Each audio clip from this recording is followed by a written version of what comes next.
इसी तरीके पर हमने कुर्बानियां देकर हमारे बुजुर्गों ने मुल्क को आजाद कराया है।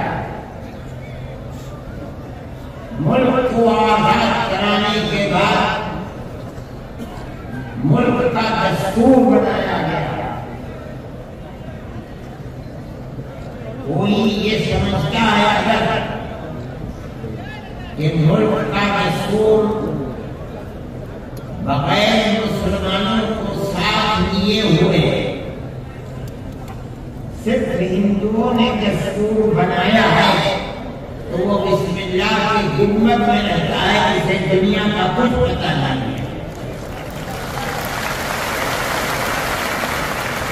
क्योंकि इस मुल्क की आबादी में हमारा किरदार 145 साल का किरदार है।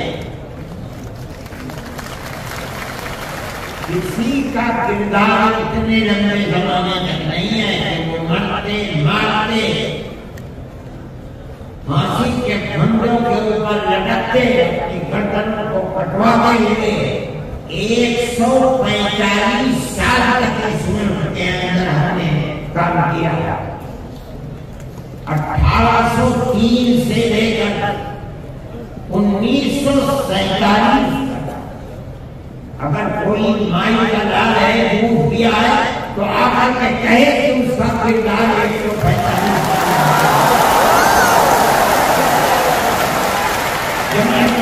कहती है, ये उलमा का किरदार है।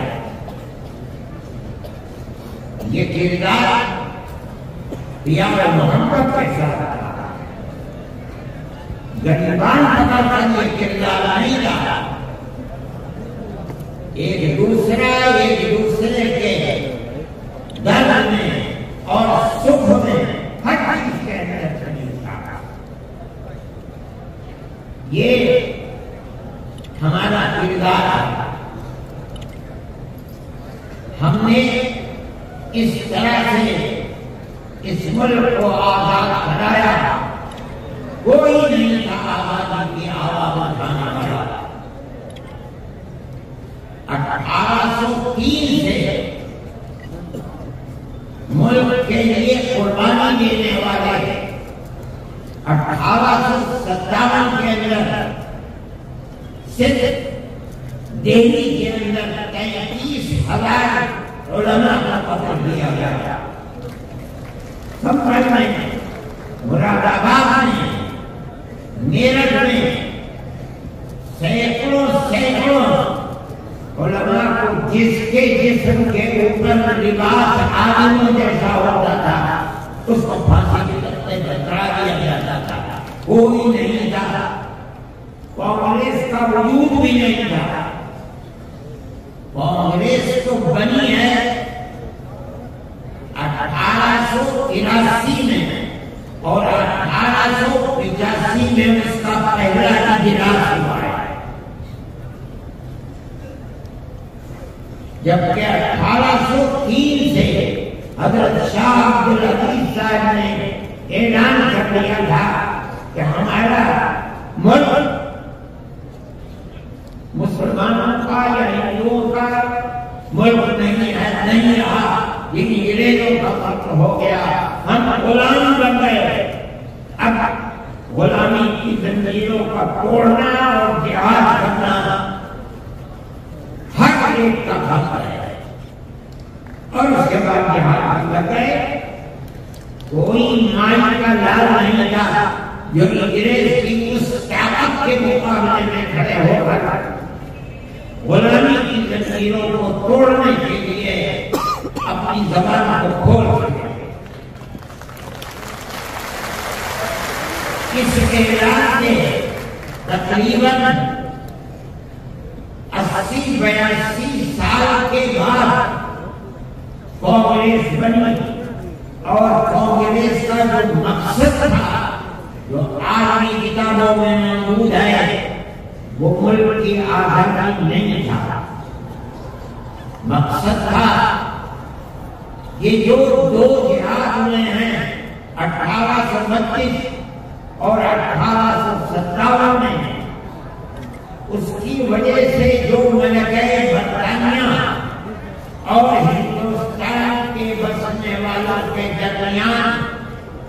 दूरी हो गई है, उस दूरी को दूर किया जाए और हालात को सही किया जाए। उलमा का ये नजरिया नहीं था।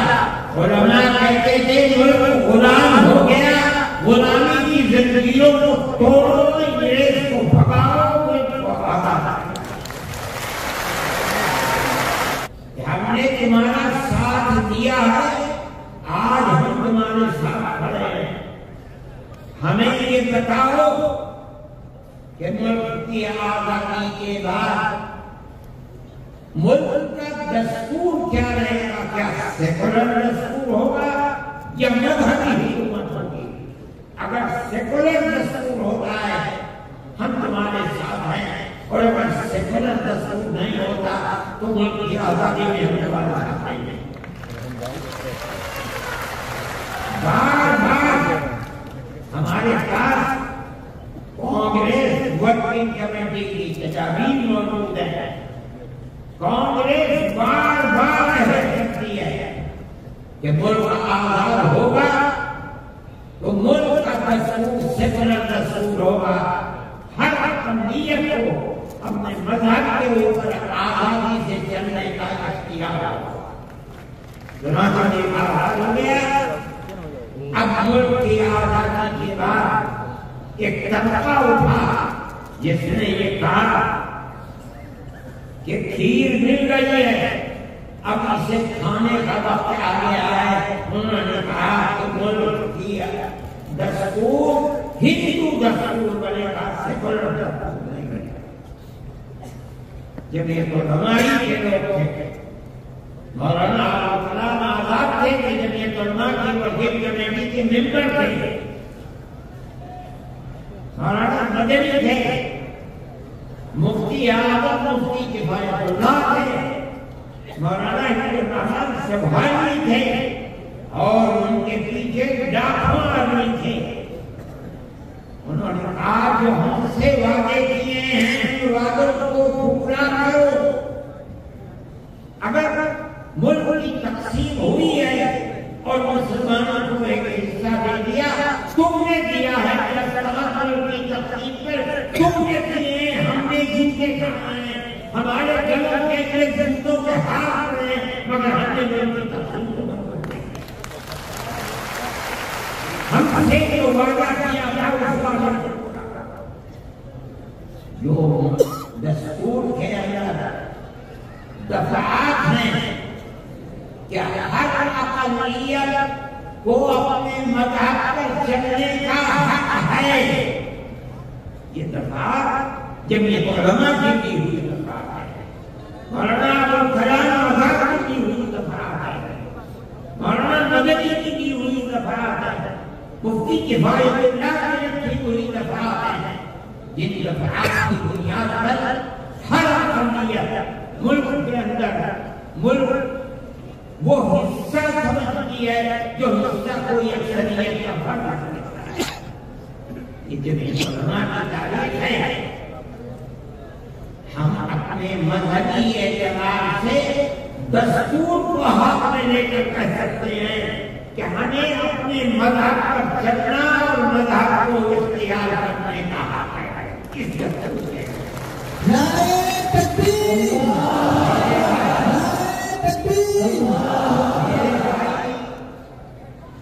मुझे मेरे पास वास्तव नहीं है, मैं ये लोगों काम नहीं करता। जब मुझे फुर्सत मिलती है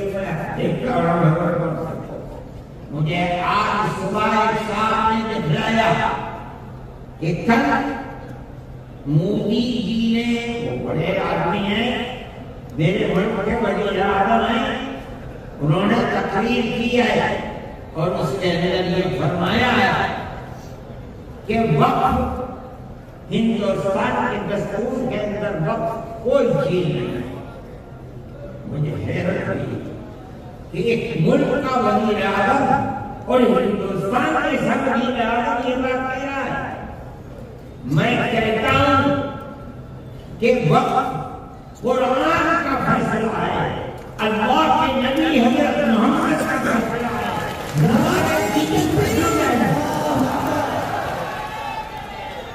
वक्त का लफ्ज़ नहीं आया,